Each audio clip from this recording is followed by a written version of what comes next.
Good morning student. Class first year में आज हम प्रोज में आपको लैंडस्केप ऑफ द साउथ इस चैप्टर का आपको हिंदी में कहानी बता रहे हैं हम सारांश, तो उसे आप सुनिए। कहानी पश्चिमी और पूर्वी देशों में कलाकारों की सुंदरता और इच्छाओं की अलग अलग भावना को उजागर करती है, जबकि पश्चिमी आँख सटीक रूप से जीवन को शारीरिक रूप से देखने के लिए तरसती है। पूर्व में कलाकार शिल्प के साथ एक सक्रिय और भावनात्मक जुड़ाव अधिक पसंद करते हैं। वे चाहते हैं कि दर्शक काम में अपना रास्ता खोजें और कलाकृति की प्रशंसा और विश्लेषण करने के लिए विभिन्न दृष्टिकोण खोजें। उनके लिए यह मूल चीज की मात्र कार्बन कॉपी से अधिक मंत्र है और इसमें कल्पना, विश्वास और भावनात्मक गहराई की अधिक शक्तियाँ शामिल हैं।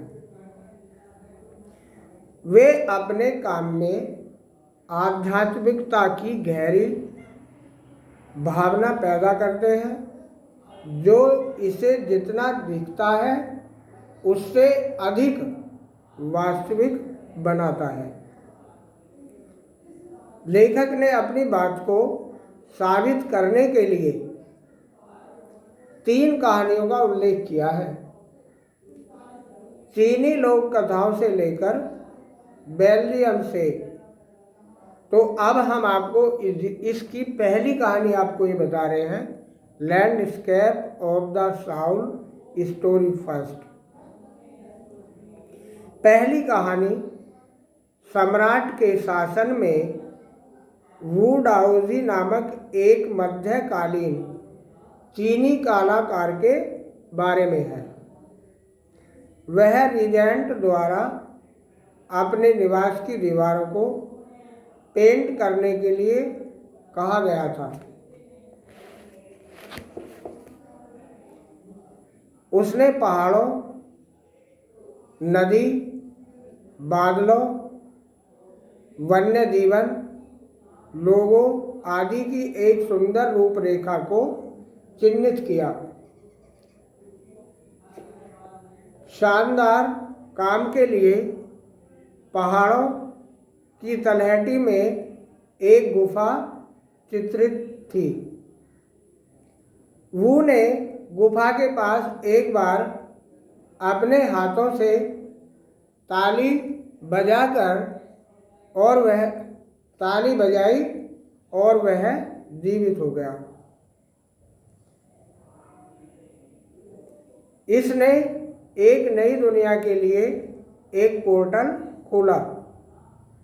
वू ने गुफा में प्रवेश किया और इससे पहले कि कोई और प्रतिक्रिया दे पाता, चित्र पतली हवा में गायब हो गया। वो इसके साथ ही गायब हो गया। कहानी एक चीनी किंवदंती बन गई और कन्फ्यूशियस जैसे लेखकों और दार्शनिकों से एक समृद्ध विद्या का हिस्सा बन गई। यानी कहानी के बारे में ये बताया है कि जो मध्यकालीन युग का एक चीनी कलाकार था, उसने अपने जो गुफा ही उसकी दीवारों पे पेंटिंग कराई थी। उसमें मानव आकृति भी थी, बादल थे, नदी, पहाड़, इन सबको उसने बढ़िया बढ़िया पेंट कलर से चित्रित किया। और तलहटी की गुफा, पहाड़ों की तलहटी में वो गुफा बनी हुई थी। एक बार उसने अपने हाथों से ताली बजाई और वह जीवित हो गया। फिर उसने एक दूसरी बात और बताई कि उसने उस गुफा में प्रवेश किया और कोई इससे पहले उसे देख पाता, वो हवा में गायब हो गया। इसके साथ ही गायब हो गया। कहानी एक ऐसी कहानी बन गई, किंवदंती बन गई और लेखकों दार्शनिकों से एक समृद्ध विद्या का हिस्सा बन गई।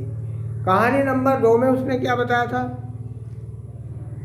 दूसरी कहानी एक चित्रकार के बारे में बताती है जो रहस्यों और कला के माध्यमिक जादू में विश्वास करता था।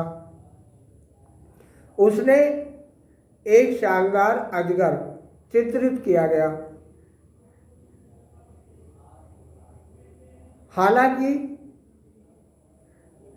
उन्होंने उसकी आंखें बनाने से मना कर दिया क्योंकि उसे डर था कि उसने आंखें खोली तो वह जीवित हो जाएगा।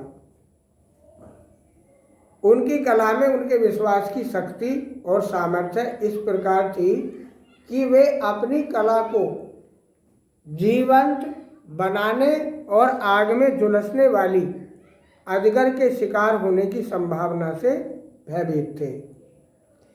यदि जब वो चित्र बनाता था तो ये समझिए कि उसका जो चित्र होता था वे एक जीवित की तरह होता था।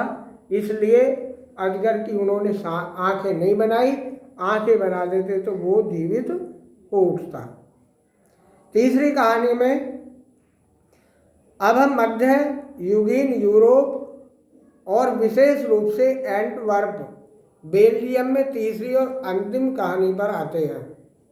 एक बार क्वेंटिन नाम का एक लोहार था जिसे एक साथी ट्रेडमैन की बेटी जो कि एक पेंटर थी से प्यार हो गया। दो कौशलों और पेशों के बीच के सामाजिक अंतर ने इस संभावना को कम कर दिया कि चित्रकार कभी भी उनका एक साथ विवाह कर सकता है।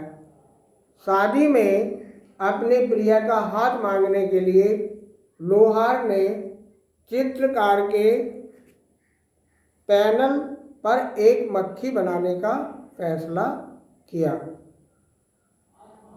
वह बिल्कुल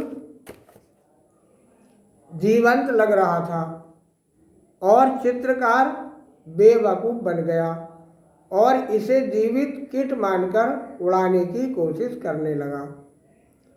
क्वेंटिन के कौशल, संकल्प और सरलता से वह आश्वस्त हो गया और अपने बेटी की उससे शादी करा दी। अपने सच्चे प्यार को पाकर क्वेंटिन अपनी उम्र के सबसे महान चित्रकारों में से एक बन गया। कहानियों से कलाकारों के उद्देश्यों में निहित अंतर का पता चलता है। चीनी कलाकार अपने काम में गहरा अर्थ और भावना रखते हैं, जबकि यूरोपीय लोग बाहरी दिखावे और जीवन जैसी समानता के बारे में चिंतित हैं। लेखक फिर सांग सुई की चीनी अवधारणा के बारे में बात करता है, जिसका अर्थ है कि पहाड़, नदी, वह यांग और यिन। यांग का मतलब होता है वर्टिकल माउंटेन जो मर्दाना, गर्म और कठोर है, और यिन क्षैतिज नदी जो स्त्री, तरल और नम है की अवधारणाओं के बारे में सूचित करती है। दो आयामों ऊर्जाओं को वैक्यूम का खालीपन द्वारा अलग किया जाता है, जहां दो ऊर्जाएं टकराती हैं और विलीन हो जाती हैं। यह वह जगह है जहां कलाकार की कल्पना निहित है और वह अपने काम के माध्यम से संचार की आंख बन जाता है। अंत में पाठ उन कलाकारों के बारे में भी बात करता है जिन्हें प्राकृतिक रूप में उपहार मिला है और वे औपचारिक प्रशिक्षण और सबक प्राप्त नहीं करते हैं। कलाकार सहज होते हैं और उन पर अपरंपरागत तकनीकों का उपयोग कर सकते हैं जो तैयार किए गए कलाकार नहीं कर सकते।